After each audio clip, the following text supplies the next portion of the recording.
Hey everybody out there, my name is Dragnix, and I set my critical eye today on the Metronomicon. It's a rhythm-based RPG that comes for the PC and Mac platforms on Thursday, September 29th, 2016 for $19.99. It forces you to be light on your feet, dancing to the rhythm of battle in an attempt to take down baddies trying to kill you. But can this latest fusion of RPG and rhythm mechanics waltz itself into your game library? Or will its Tango with Destiny leave it without a dance partner? That's what I'm here to find out. But before I begin, this key was obtained from the publisher for the purposes of review. That won't change my opinion of the game in the end, but you should know that because of FTC guidelines, as well as the whole morals thing, you know? So let's start with the basics. Metronomicon's base gameplay is like any other rhythm game you've run across. As the arrows fall from the top of the screen, you'll need to hit the appropriate key as they come across the outlined played area. Once you hit a series of notes in a row, your character will gain enough energy to do an action, whether it be smacking an enemy across the head with a hammer, or casting a spell to buff your team. So nothing new there. But you'll notice that each character has their own set of notes. In Metronomicon, you control one character at a time, and you switch between characters by hitting left or right shift. This is to keep the pace in battle, as once a character does an action, the arrows disappear from their play area for a period of time, acting as an action cooldown period. So you can't just stay on the warrior, for example, and keep on attacking with your hammer. You'll have to switch things up as you go along. Now this wouldn't be an RPG without some strategy elements, and that's where the different characters' abilities come into play. You'll notice on the top of characters' areas there are 3 boxes. Those boxes are all abilities. In order to activate a certain ability, you'll have to hit the appropriate amount of notes in a row for each ability level. For example, the minimum amount of notes will activate the level 1 spell, but you can continue hitting notes to get to the level 2 spell, and the same for level 3. However, if you want to activate the level 1 spell right away, you can either immediately switch to another character, or miss a note purposefully to cast it right then. So it's up to you to maintain the rhythm of hitting notes, while strategizing which abilities to use against the current enemy. And that's what really works for Metronomicon. Each character has a certain role in battle, such as the medic, who focuses on healing and protection, or the exploder, who focuses on nothing but dealing damage. And yes, that class is named Exploder. Each of their abilities will be useful in a fight, as you'll have to deal with enemies' elemental states, as well as the buffs and debuffs that your party can be affected by. The addition of having to multitask during the rhythm element adds a lot to the gameplay. Hitting notes in a row isn't enough to get through the fight, as enemies can do a significant amount of damage. You'll have to heal and defend yourself in order to get through the hardest fights, but even then, focusing on that won't be enough, as enemies will continue to show up as the song progresses, meaning you have to deal damage to kill the current ones, or you'll get overrun. And in fact, the strategy element can lead you to screw up rhythmically too. The game did a great job of making it so that you had 2 and only 2 main focuses. You can feel overwhelmed on the hard difficulties at first. However, it's never to a point where you think it's impossible. I equate it to the dual screen action of The World Ends With You. You focus on one section of the gameplay, the rhythm in this case, while your mind is managing the second part, aka the actual strategy. It's the implementation here that's sort of fascinating. See, the notes of each character are different, with certain sections of the song being easier for one character, but not for the next. That means that if you need a timely heal from your medic, but you're struggling with hitting the notes in that section, you may just want to switch to your druid to cast haste, and hope you can get to it the next time around. The way it works in terms of switching characters is interesting too. When you switch a character, you don't have to hit a note right away. If you stay on a character and miss a note, then you'll take damage until you either hit one or switch. But once you switch, the game allows you to get back into the groove at your own pace. The thing is, that actually adds strategy, as waiting for a couple of notes to fly by while you get back into the rhythm can be key. It really addresses one of my key problems in rhythm games in terms of recovery. Usually in these games, when things go bad, it's like falling off a cliff.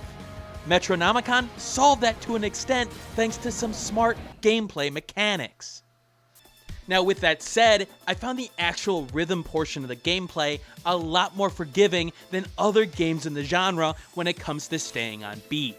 Sure, if you're a good second off, you're gonna take damage, but even at the quarter to half second mark, you would get some hits here and there.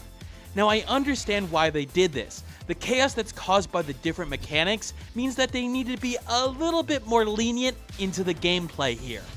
But the different characters and the notes also lead to a strange problem for rhythm veterans. See, as I mentioned, the notes are all different within each character's bar. That means that using the audio as the key for rhythm portions can be off-putting at times. Usually you can get an idea of what beat or notes that the game is focusing on in rhythm games, but here, it's actually multiple beats and multiple sections of the notes. I'm unsure if it's instrument-based or what, but note that if you're expecting the standard rhythm experience here, you're going to be surprised. But I don't necessarily think that's a bad thing. The challenge in terms of the RPG mechanics and gameplay are here, as the difficulty curve rose appropriately as the game went along. I didn't find myself grinding to gain level for my characters, as this is an RPG after all, but did need a couple of attempts on certain bosses in order to actually defeat them. Several of the fights you come across can have you survive the length of the song, but not actually win due to not doing enough damage during its duration. The hard difficulty ramped up the challenge reasonably from normal as well, even if there's a separation between the enemy difficulty and the actual difficulty of the song. I also appreciated the status effects actually really made a difference in terms of messing with the rhythm gameplay. A dizzy status would cause the arrows to sway back and forth, making you question if you were hitting the right note at any time. The blind status would make the arrows appear much further down the line, making any pre-preparation that much harder. It seems like the developers actually thought about how the characters would be affected in battle and designed good mechanics around that. A lot of the complaints I have about the actual gameplay boil down to the actual interface. There's a lot of information on the screen, but a lot of it is not playing off the core center of the screen itself. If I want to take a look at the elemental types of an enemy, for example, I've got to reasonably take my eyes off the center action, which can be deadly in upper difficulties. I think they wanted to give the characters and their dancing animations some focus, and that led to the other gameplay information being regulated to the sides of the screen. But I think in the end, it ends up hurting the overall gameplay because of it. And while on the subject, the dancing really could have done with an upgrade here. I understand that I shouldn't be expecting choreographed masterpieces, and the game does do a good job of the idle animations of having the characters sway back and forth. But when it came to actually performing the attack, I was hoping for a bit more. Yeah, there's flips and there's some very strange animations at times, but considering that it's supposed to be a dance battle, I found the attacks to be lackluster overall.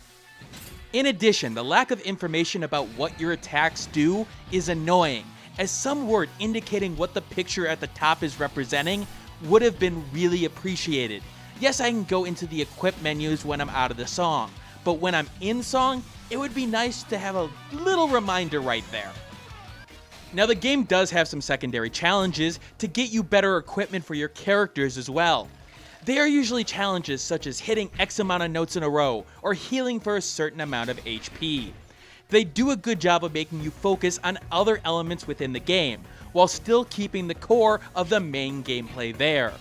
Granted, there's not a whole lot of them in the end, but it's sufficient enough to give you something to do in case you run into a challenge with a particular song, and feel like you need an extra boost to get you over the hump. And with 8 characters with reasonably different playstyles, plus the equipment that you can equip on them, there's a good amount of different ways you can play here. You can go defensive and try to hold out, or you can focus on nothing but fire damage and burn everything alive. Granted, you probably want to be balanced in your approach considering the scenarios you'll run into, but the option is there, and you can make it work. It also helps that you can reconfigure the 3 spells on a character in question, in case you need a particular character to heal before they attack.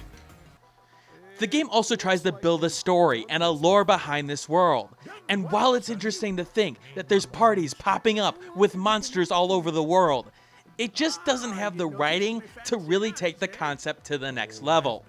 The characters themselves have interesting qualities, but they aren't really used to their full potential because of this writing. It's clear that the story is playing second fiddle to the gameplay here, and while it does create a momentary distraction from the gameplay, it's pretty much only that, a distraction. I think the biggest factor in really enjoying Metronomicon will be the music. Now there's a good selection here in terms of styles and beats per minute, but it's sorta obvious that the music is on the second tier in terms of quality. Not to say that indie games can't have good music, not at all, but for the amount of songs that a rhythm game needs to keep its players feeling like they got their money's worth, there were some obvious duds here in my opinion. But let me give you a selection of some of the good music first, so that you can make your own determination. I see you dancing by yourself. It's just you and the music, don't need no one else. Sure have dignity, I can't help but stare. Can't tell who, can't tell what, but I don't really care. 'Cause the way you strike me, I can't move my head. I can't turn away, all eyes on your body.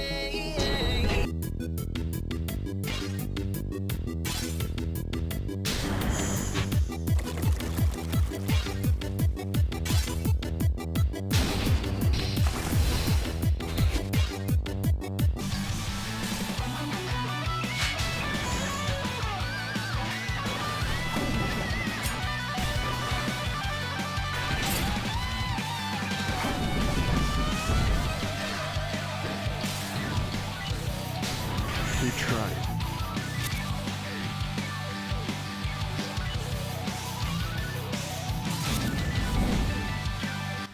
But as I mentioned, the game does have some dud songs. Now it could be personal taste, but some of them just didn't do it for me in the overall picture. Something about the rhythm implementation, something about the song itself, it just didn't work. Take a listen to a couple examples of what I'm talking about.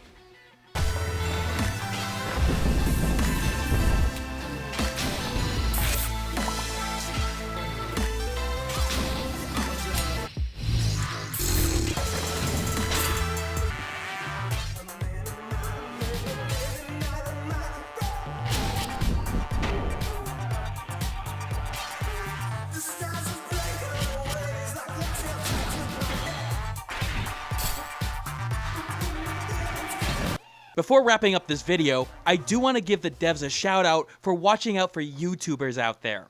As you see by these menus, there are certain songs marked as not YouTube, meaning it'll get hit by Content ID if you were to play it within a video. I also like the fact that these songs don't give a preview when you highlight them, because again, that would get hit by Content ID. Thanks for watching out for those YouTubers out there, devs. In the end, I really enjoyed my time with Metronomicon.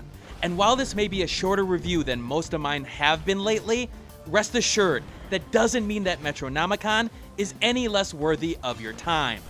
It's a fresh take of combining 2 genres together successfully, and there's enough content here that I enjoyed for the 8 or so hours that I played it. If you're remotely interested in rhythm games at all, and want something different in the genre, definitely pick it up.